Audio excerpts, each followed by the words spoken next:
우리 다 같이 신앙 고백으로 새벽 예배를 시작하겠습니다.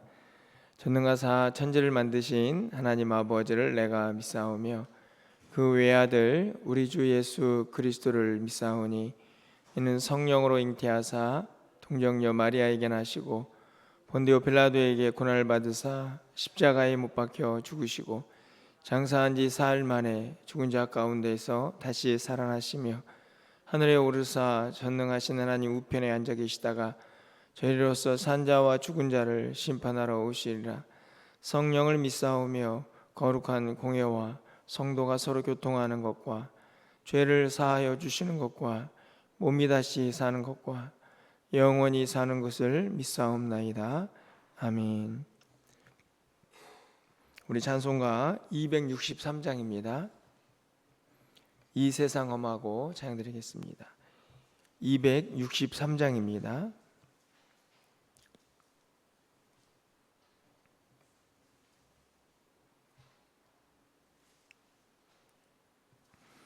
이 세상 험하고 나 비록 약하나 늘 기도 힘쓰면 큰 권능 얻겠네. 주의 은혜로 대속받아서 피와 같이 붉은 죄는 같이 이겠네. 주님의 권능은 한없이 크오니 돌 같은 내 마음 곧 녹여주소서. 주의 은혜로 대속받아서 피와 같이 붉은 죄는 같이 이겠네. 내 마음이 약하여 늘 넘어지오니 주 예수 힘주사 굳세게 하소서. 주의 은혜로 대속받아서 피와 같이 붉은 죄는 같이 이겠네. 죄사함 받은 후 새 사람 되어서 주 앞에 서는 날 늘 찬송하겠네. 주의 은혜로 대속받아서 피와 같이 붉은 죄는 같이 이겠네. 아멘. 오늘 하나님 말씀은 스바냐 1장 6절에서 13절까지 말씀입니다. 구약성경 1305쪽에 있습니다. 스바냐 1장 6절에서 13절까지 말씀을 교독하고 마지막 13절은 함께 읽겠습니다. 구약성경 1305쪽입니다. 제가 먼저 읽겠습니다. 여호와를 배반하고 따르지 아니한 자들과 여호와를 찾지도 아니하며 구하지도 아니한 자들을 멸절하리라.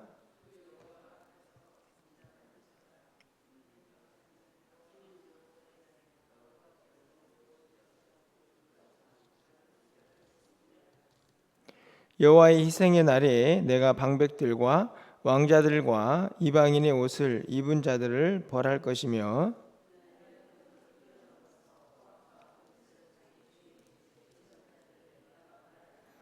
나 여호와가 말하노라. 그날에 어문에서는 부르짖는 소리가, 제2구역에서는 울음소리가, 작은 산들에서는 무너지는 소리가 일어나리라.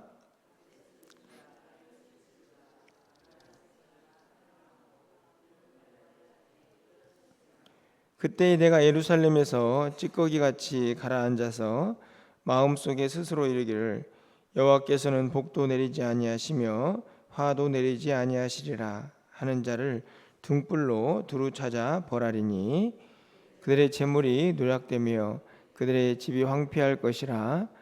그들이 집을 건축하거나 거기에 살지 못하며 포도원을 가꾸나 그 포도주를 마시지 못하리라. 아멘. 오늘부터 스바냐서의 말씀을 이제 살펴보게 됩니다. 간단히 3장이지만 배경을 좀 말씀을 드리면, 이 스바냐서는 예수님이 오시기 전에 약 630년쯤 전에 쓰여진 그런 말씀인데요. 630년쯤 되면 북이스라엘이 멸망하고 남유다가 멸망하기 그 사이의 시간입니다. 남유다가 586년에 이제 멸망을 하니까 약 5, 60년 정도 지나면 이제 멸망을 하게 되는 그런 시점에서 하나님께서 스바냐 선지자를 통해서 하신 말씀이 이제 오늘 우리가 읽은 본문의 내용인데요.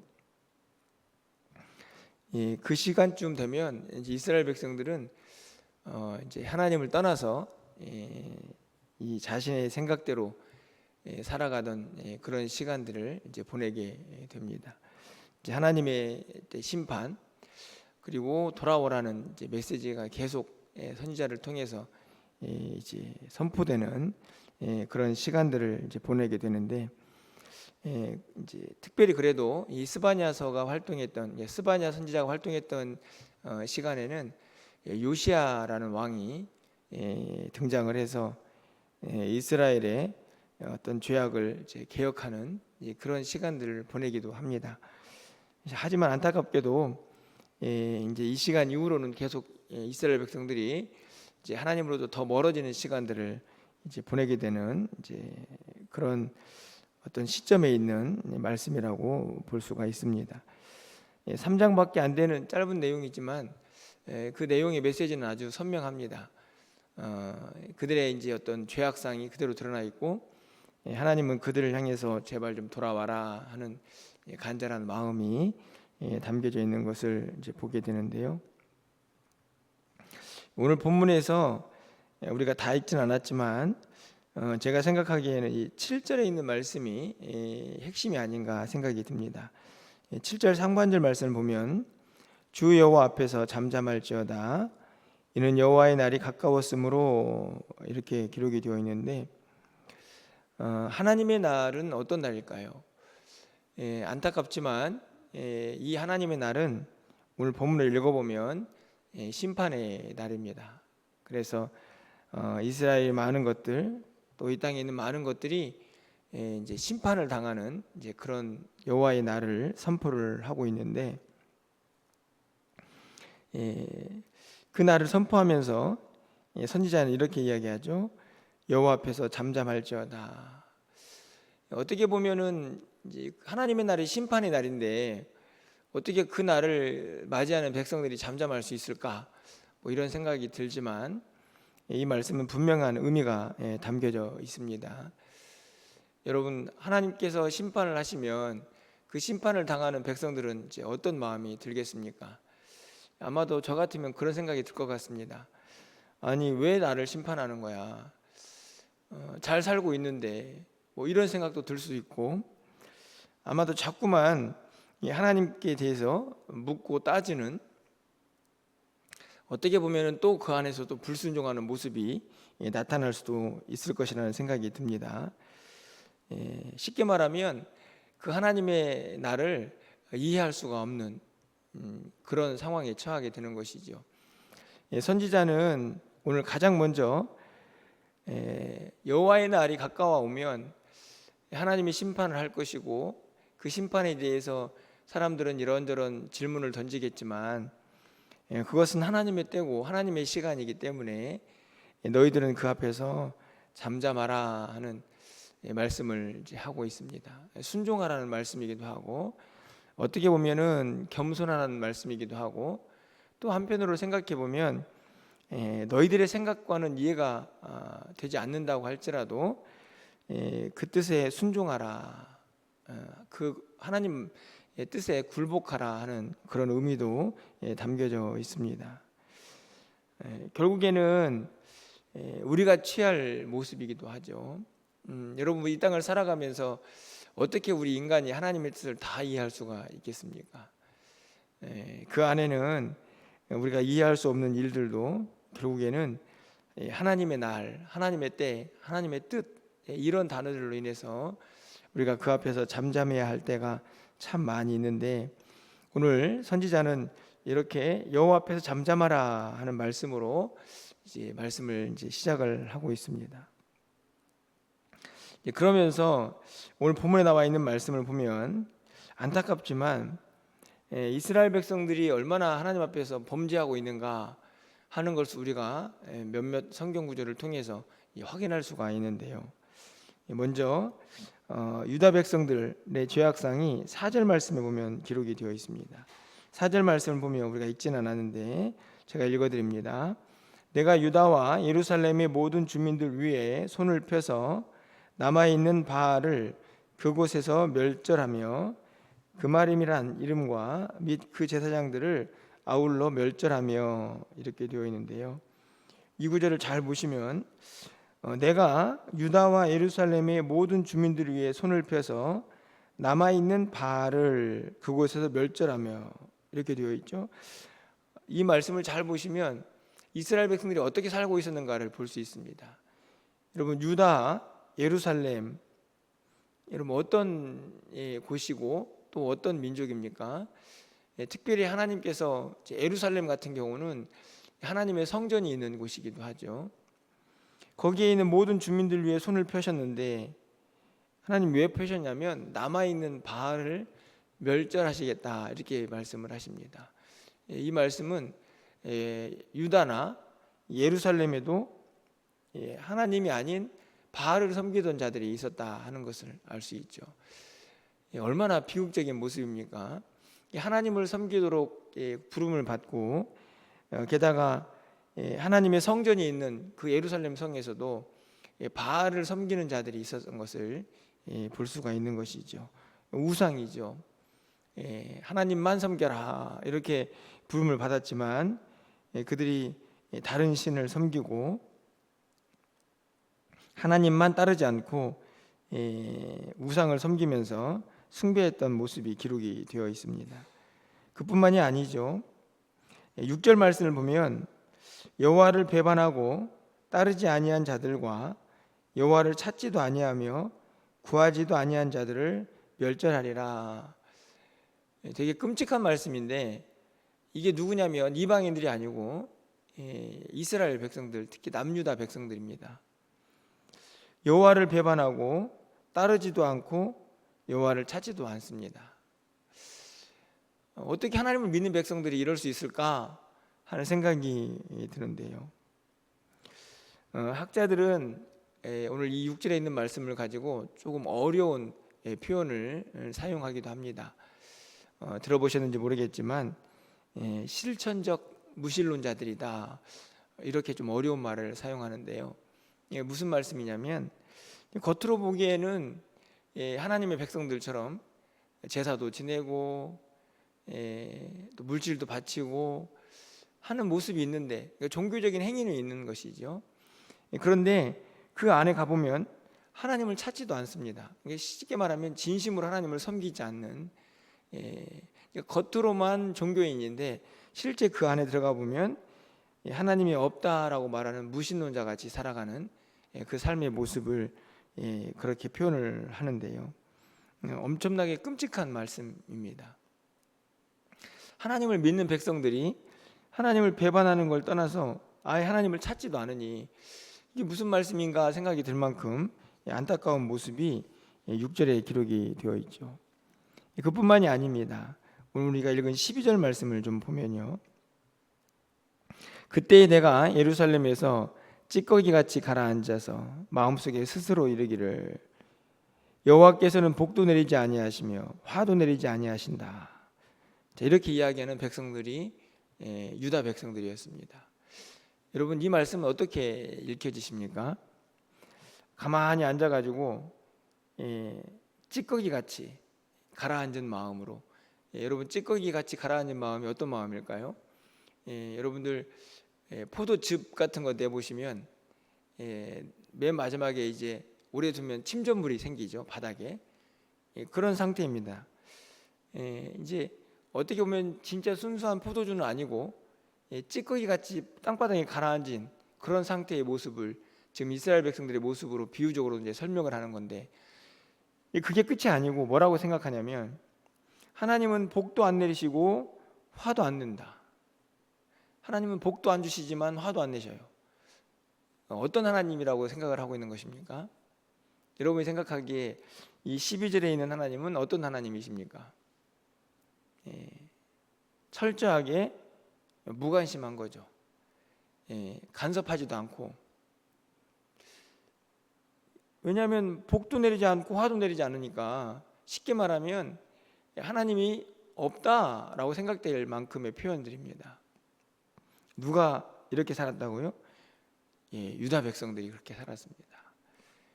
그들이 하나님을 믿는 백성들이고 하나님을 섬겼던 자들인데,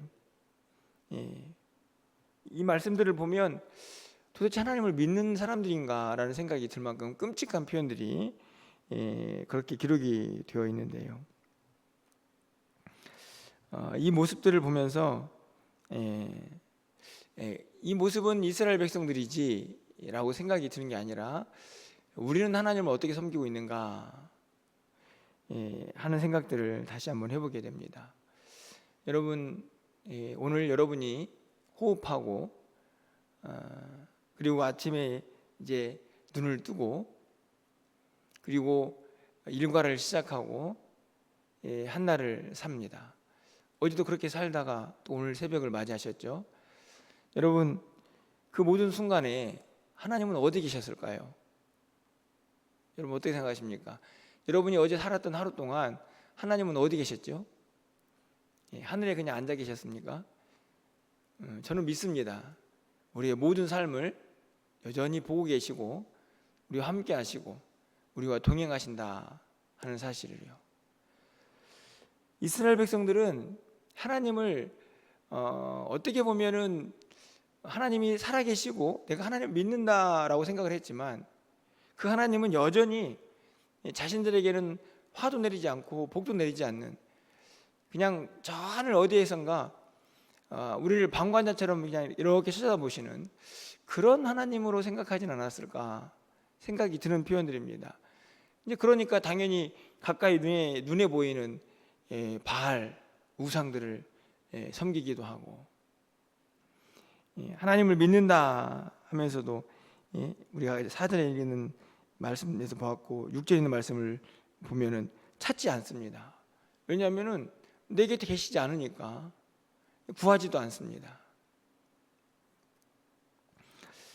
우리가 이렇게 살고 있지는 않지만 안타까운 것은 그럼에도 불구하고 우리도 이렇게 하루를 살다 보면 내가 사는 거지 하나님과 동행하고 있다라는 생각을 하기가 쉽지 않습니다. 여러분 어떠신가요? 어제 하루 내가 지금 하나님과 함께하고 있구나, 하나님 내 삶을 주관하고 계시는구나, 내가 기도를 할 때 들으시는구나, 그렇게 생각하시면서 하루를 보낸 시간이 24시간 동안에 얼마나 되십니까? 저는 항상 연습하려고 노력하는 것 중에 하나가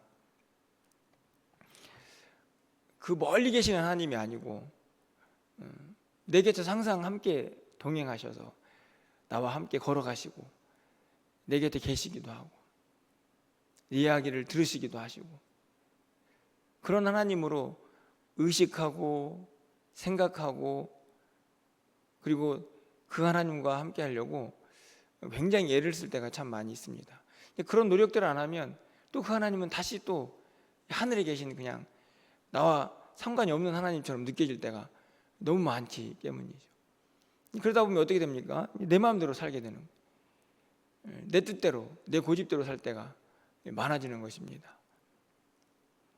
내가 하나님과 함께하고 있다라고 생각해야 때로는 하나님 앞에서 잠잠할 수도 있고, 하나님을 두려워할 수도 있고, 하나님 뜻대로 살지 않을 때에 내가 하나님의 백성인데 이렇게 살면 안 되지라는 생각도 할 수 있고, 내가 힘들고 어려울 때 내 곁에 계신 분이니 언제든지 그분한테 도움을 요청할 수도 있는 것이죠.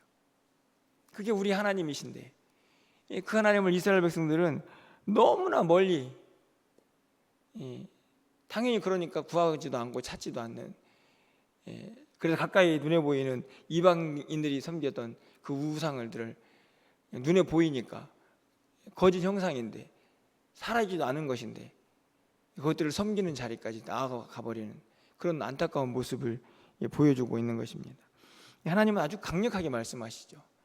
무서운 말씀이지만 그런 시간들을 계속 보내는 그들에게 하나님께서 이렇게 말씀하십니다. 우리 7절 말씀을 다시 한번 가서 보시면, 주 여호와 앞에서 잠잠할지어다. 이는 여호와의 날이 가까웠으므로 여호와께서 희생을 준비하고 그가 청할 자들을 구별하셨다. 이 말씀이 굉장히 끔찍한 말씀인데, 하나님의 날이 가까워오면 어떤 일이 벌어지냐? 여호와께서 희생을 준비하시는데, 이게 이제 제사를 지내는 모습이거든요. 희생 제물입니다. 희생 제물을 준비하셨습니다. 그리고 그 일을 청할 자들, 해야 할 자들을 청하셨습니다. 초대했다는 말이죠. 여기서 희생 제물은 누굴까? 바로 이스라엘 백성들이거든요. 그리고 이스라엘 백성들을 희생 제물로 삼을 그 청한 자들이 누구냐면 바벨론입니다. 여러분이 알다시피 586년에 이제 이스라엘이 남유다도 멸망을 하지 않습니까? 이제 하나님께서 앞으로 지금 60년 정도 뒤에 일어날 일을 말씀하시는 거죠. 너희들이 그대로 계속 살면, 그렇게 하나님 없는 백성들처럼 살면 내가 너희들 희생제물로 삼을 거다. 내가 다 그 일을 행할 그 청한 초대한 자들도 준비되어 있다. 그렇게 지금 강력히 말씀을 하고 계시는 거죠. 이런 뿐만 아닙니다. 우리가 읽었던 13절 말씀을 보면 그들의 재물이 노략되고 집이 황폐화되고 집을 건축하지만 거기서 살지 못하고 포도원을 가꾸나 그 포도주를 마시지 못하리라. 그러니까 아무런 이 삶의 뭐랄까요, 수확이 없는 거죠. 열매가 없습니다. 다 헛된 수고들이죠. 그 이유는 하나님이 없기 때문입니다. 또 이제 우리가 선지서를 읽기 때문에 어떻게 보면은 또 이 3장 말씀, 이제 이 한 주간 동안은 이제 스바냐를 읽어야 하는데, 이 말씀을 보면 우리에게 좀 책망하는 말씀처럼 들려지는 그런 말씀일 수도 있는데요. 여러분, 이 말씀들은 책망의 말씀이 아니고 하나님의 사랑의 메시지입니다. 지금 심판을 행하시겠다 말씀하시는 이유는 돌아오라는 말씀이거든요. 제발 하나님을 믿는 백성답게 그 모습을 좀 간직하기를 바라는 하나님의 마음이 이 선지서에는 그대로 담겨져 있습니다. 오늘 스바냐서도 마찬가지죠.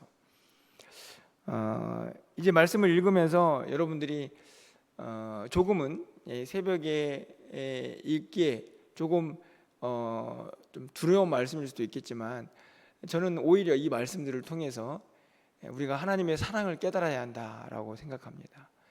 왜냐하면 하나님께서 그 백성들을 사랑하시기 때문에 하시는 말씀이거든요.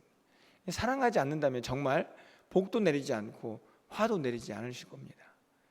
그런데 하나님께서 그 백성들을 사랑하시기에 돌아와라, 내가 살아있다, 너희들이 그렇게 하나님을 떠나면 하나님의 심판이 임할 것이다 라는 메시지를 계속 전하고 계시고 있기 때문입니다.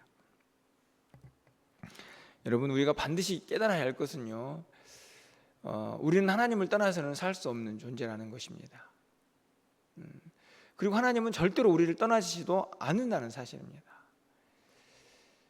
그 하나님은 우리와 함께 하시면서 우리에게 바라는 것이 한 가지 있습니다. 뭐냐면 그것을 느끼고 경험하라 하는 것입니다. 하나님이 우리와 함께하고 계시다는 사실을 깨닫고 고백하고 감사하고 그것을 생각하고 그것을 바라시는 것이죠. 이스라엘 백성들도 물론 그럴 때가 있었습니다. 그렇죠. 그런데 그들은 어느 순간부터 점점 하나님과 멀어지고 세상을 더 사랑하게 되었죠. 오늘 우리의 모습을 돌아보면서 오늘 한 날을 이제 새롭게 시작하는 우리 모두가 우리 스스로에게 좀 질문을 던져보았으면 좋겠습니다. 나는 하나님과 매 순간 동행하고 있는가? 그 하나님이 그냥 하늘에 계신 하나님으로 저 멀리 있는 하나님이 아니라 내 삶의 구석구석에서 내 호흡 한 번 한 번마다 내 말 한마디 한마디 내 걸음 하나하나에 여전히 나와 함께 하시는 하나님으로 내가 그 하나님을 섬기고 있는가? 여러분 오늘 하루를 시작하시면서 다른 어떤 기도보다도 내가 그 하나님과 동행하기를 원합니다. 내 그 하나님과 함께 오늘 하루를 살아가기를 원합니다 라는 기도로 하나님 앞에 나아갈 수 있기를 간절히 소망해 봅니다. 하나님은 살아계십니다. 하나님은 여전히 여러분과 함께 하십니다. 오늘도 그 하나님과 동행하시기를 간절히 소망합니다. 그 하나님이 여러분의 모든 삶에 오늘도 함께 하시면서 우리 모두를 하나님의 뜻 가운데서 하나님의 섭리대로 인도해 주실 줄 믿습니다. 기도하겠습니다. 사랑의 하나님, 하나님의 택한 백성들이 하나님은 복도 내리지 않고 하나님은 화도 내지 않는다, 하나님이 어디 계시느냐 찾지도 않습니다. 하나님 얼마나 안타깝고 끔찍한 모습인지요. 하지만 여전히 하나님께서는 그들에게 말씀하십니다. 제발 좀 돌아와라. 내가 너희를 사랑하고 있다. 내가 너희와 함께하고 있다. 말씀하시는 그 하나님의 음성을 오늘 이 아침에 우리 모두가 들을 수 있는 하나님의 사람들이 되게 하여 주시옵소서. 하나님은 살아계십니다.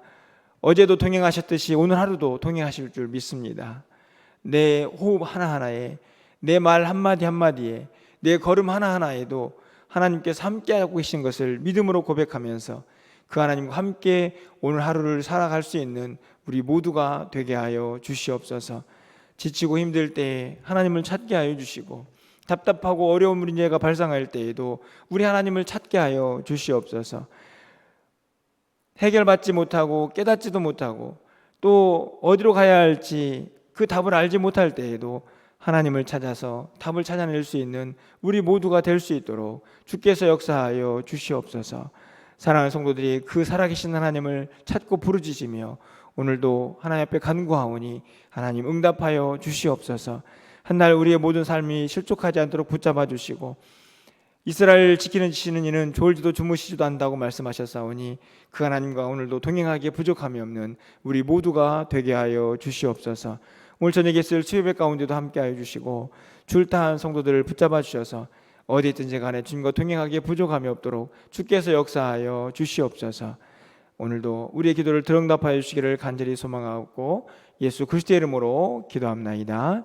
아멘.